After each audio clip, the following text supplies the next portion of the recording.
Welcome to Teacher Talks, a podcast where teachers from the Shorewood School District come together to share their knowledge around current topics. We have created this podcast to connect with students and the community over this time of school closure due to the coronavirus. I am Mr. Kearns, Geometry and Algebra 2 teacher at Shorewood High School. I am Sam Nadolski. I teach math at Shorewood Intermediate School. So today we're going to be talking about a specific type of media. With the increased prevalence of social media and the increasing amount of students who are getting their news from social media, it's becoming difficult to identify a reliable news source, especially one that's geared towards younger students. We're going to talk about one particular news source that is well known in the Shorewood community, and that is the Shorewood High School newspaper, the Shorewood Ripples. With us today to talk about the Shorewood Ripples and the role of student press in general is Shorewood High School teacher Mike Halloran, who is also the teacher advisor for the school newspaper, the Ripples. Mike, thank you for being with us today. Hi, thanks for having me. Hello, Mike. It is great to talk with you again. It's been a while, and I know we can get a bit stir-crazy. So we've been asking our guests how they are staying busy. So what have you been up to, Mike? How are you staying busy during this time off? My wife and I try to do a few things every day together and make them kind of predictable. We have an ongoing cribbage tournament. I'm winning that tournament by quite a bit. We try to take a couple of walks a day, one in the morning with the dog on sidewalks, and then one in the afternoon. It stretches out a little bit longer and gets us near to the river or to the lake or to a body of water. So we've been doing that, cooking a lot at home, and just trying to achieve a balance of being together and finding ourselves in separate parts of the house when that time needs to come too. That's great. Yeah, that sounds pretty similar to Stephen and me, just trying to get outside as much as we can here. So let's get started talking about student press. I guess my first question for you, Mike, is how did you first get involved with the Shorewood Ripples or school and student press in general? That's a good question. I started to become familiar with the student newspaper at Shorewood well before I taught here. I taught at St. Francis High School for 6 years before I taught here. And my principal there for much of the time was a man named Rick Monroe, who lived just down the street from me here in Shorewood and was the principal at St. Francis High School. But he lived here, and his son worked for the student newspaper. St. Francis High School didn't have a student newspaper, so he asked me, do you want to start one? And I did. And then he would just make it a point to bring copies of Ripples in because he always admired the paper. And as it turned out, I began to admire it too. It's 98 years of publishing student news in Shorewood. And so that's quite a legacy. So that's sort of where it started. Then when Rick Monroe came to be the principal of Shorewood High School, he hired me away from St. Francis from a full-time position to a part-time position that included the advisorship of the student newspaper. And that was one of the reasons why I went from a full-time employee to a 8/10 employee at that time, was because I really wanted that job. That's cool. I had no idea that the Ripples went back so far. Yeah. It's it is, along with the student council, the single longest running, what would you call it, club student activity in the district. Wow. So, Mike, what do you see as the role of the student newspaper in the school district? I like to say at the beginning of school years, when we get together with the staff and when I have a chance to address the staff as a whole, I like to say that doing student news is like practicing democracy. It is engaging your community in dialogue about important issues and delivering that information to a wide audience. The student newspaper helps to build community. Student newspaper helps to inform people who might not otherwise have the ability to find out about some of the information that we write about. Let's not forget that the student newspaper develops writing habits in students, critical thinking habits in students, really teaches them to engage their community in I think, a pretty mature and critical way. What are some challenges to the school newspaper or student press in 2020, like in our current climate, that may not have existed, like when you first got started with Shorewood Ripples, or maybe even like the 100 years ago when Shorewood Ripples first started? Yeah, we still have that very first issue from like 1922. It was the annual. It was the yearbook too, essentially, and there was about 8 or 10 kids in the district, and so it just had little page summaries of each of them. But what are some challenges from that student newspapers encounter now that they didn't encounter 20, 30 years ago?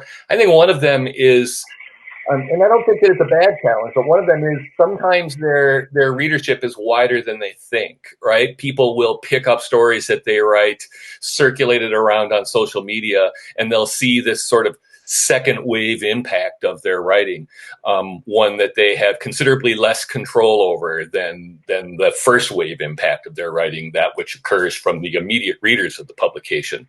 But right, so social media gives it sort of a second publication, a second life that, that's sometimes hard for them to deal with. But by and large, they navigate that territory and learn to write accordingly. Now, where do the student journalists get this feedback from? So I know there's the newspaper copies that get passed out to all the classroom teachers. Is there also an online version, or where do they kind of receive that feedback? Yep, there's an online version, shorewoodripples.com, and they receive that feedback there. They also receive, I'd say, the lion's share of their feedback via social media. They maintain a couple social media accounts, and then they're just social media consumers. So when their material is out there and they catch wind of it, then they just start communicating with each other about it.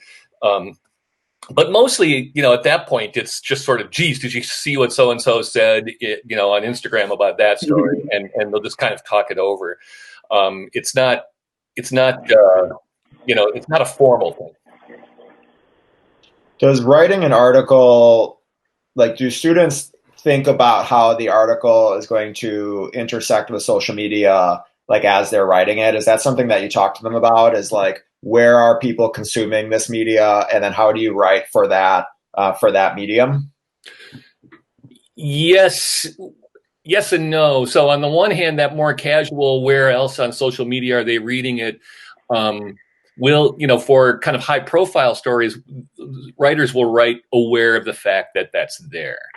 But they'll largely kind of, about writing differently for that audience, they'll largely stick to the journalistic style we talk about that's most pertinent and applies most directly to the print issue of the newspaper. That style translates to the online version of the newspaper as well.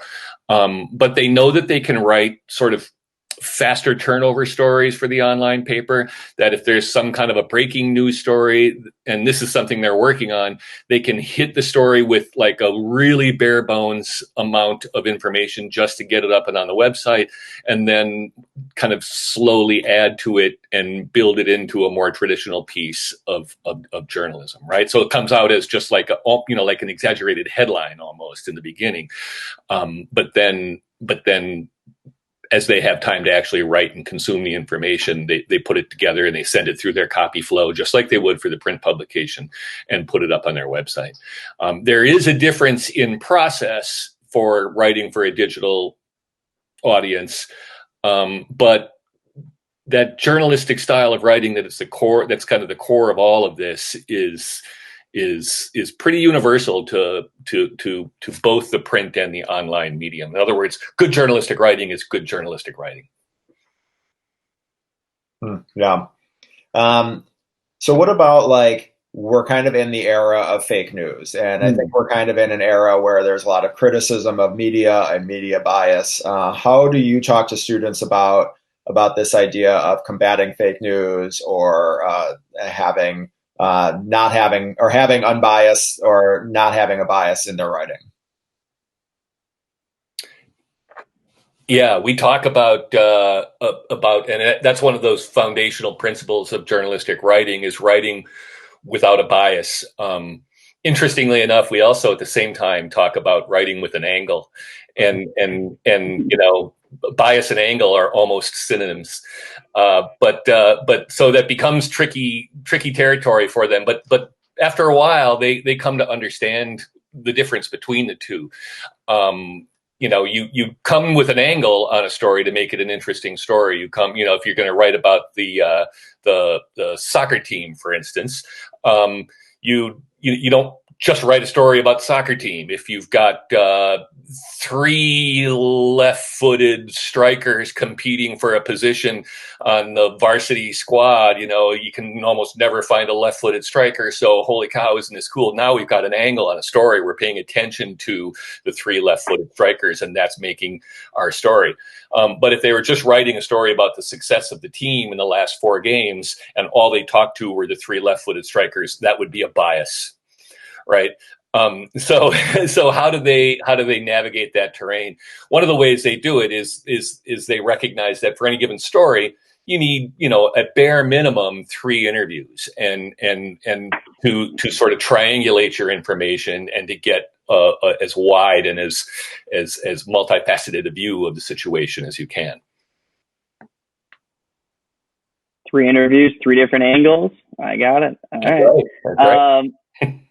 Do you have a favorite story that maybe your students have written, or is there one that you really connect to? And I don't know that it's happened this year yet, but it's this is a bit of a dodge, but it's also true. Every year there's one story that profoundly impacts one kid's career on the newspaper. Right. Either it's a really high profile story that everybody's going to be paying attention to, that they have to be really careful about every step that they take. And they know they're stepping into really roiled waters and they're worried about it. Right. Like those experiences really define a career for people, or they connect with somebody who is really impressive and really moved them. And, and they come away thinking that was the most interesting interview I've ever had with somebody. And I just wish I could go back and do it again. It's those stories for me that become my favorite story, because I can see the impact that it has on that student journalist. I can see the impact that it has on the other journalists around that student journalist who also see the impact. And they get this sense that they really belong and that they're doing something that really matters. And that's when I really see kind of the traction for the newspaper happening. And that's on an individual basis, right? So those stories every year when we encounter them become my favorite stories. Very cool. Nice dodge there too. So Stephen and I, when we're preparing for some of our questions for you, we're talking about how we both learned about student press in sort of a grad school setting, talking about some legal cases that defined what is free speech. We both knew Tinker v. Des Moines, which is, the whole students don't shed their rights at the schoolhouse gate. But then there's also a case, Hazelwood versus Kuhlmeyer, that did sort of limit what students can publish in a school newspaper with some reasonable justification. How do you see the intersection of free speech and student press, and how does that affect students in the Shorewood Ripples as they go to write stories that are interesting to them? Every issue of the paper comes out with I've forgotten the term for it, with a statement on the editorial page that talks about Shorewood Ripples as an open forum for student expression. And it's really explicit language that we use on that page on the on the masthead. That's the term I was looking for, on the masthead of the page, because it borrows from that 1988 Supreme Court ruling from Hazelwood, and if you are, by policy or practice, an open forum for student expression, it limits the degree to which a public school can institute prior review or prior restraint on your publication. Prior review is where where the administration says we want to be able to see the issue before it goes to print. Prior restraint means you can't publish anything until we tell you you can. Those are two slightly different standards, but both sort of are dealt with in the Hazelwood case. And it's that one that kind of compels students the most, because you're right, Sam. They kind of lets school districts and schools come in and say this isn't appropriate for a school publication, right? And it really gets to sort of how you run a student newspaper. And for my part, I try to make all the key decisions get made by the students, and with advice, obviously, from their advisor, but they make those decisions because really, when it comes to it, the district can compel me personally to do a whole lot more than they can compel a student to do. And so I would never want the publication to be seen as an extension of my decisions or my opinions. Instead, I'd like it to be seen as an extension of students' decisions and student opinions. So to clarify, because it's established as a public forum, is that the language that you used? Yeah. That means that our school administrators do not have the right to prior review or prior confirmation of it. Just to clarify. Well, yeah. I'm glad you asked. It makes it a little bit harder for them to establish that. It doesn't mean that they don't have it. It's also, I think, at this point, important to note that they've never asked for it or desired that either in Shorewood. They've recognized the value of a student press that's free and open and that is truly run by students. And that's, every once in a while that becomes sort of a topical point of conversation on the staff. Usually as a result of one of those stories that I was talking about in the question that Stephen asked me before. But not always. Sometimes kids are just curious and they dig in. It's material we would cover solidly if I had, say, those students together in a class, right? But as Ripples works now, it's entirely co-curricular and / extracurricular. So all that work gets done in Monday meetings at lunchtime in my room and then after school and just on students' own time. So it's very rare that I get all of them together in one place to sort of teach a lesson or something like that on some of these topics. So instead, it kind of comes up and we deal with it as the publication brushes up against those issues. That's really interesting. I especially find interest in kind of the back workings of the newspaper and figuring out how do we maintain that right of student press and what's the balance with free speech and student press. Well, Mike, thank you so much for joining us on this podcast. I'm personally a big fan of the Shorewood Ripples. I read every article, and so I want to thank you for that, and especially thank the student team that puts together all those articles. So thank you for joining us.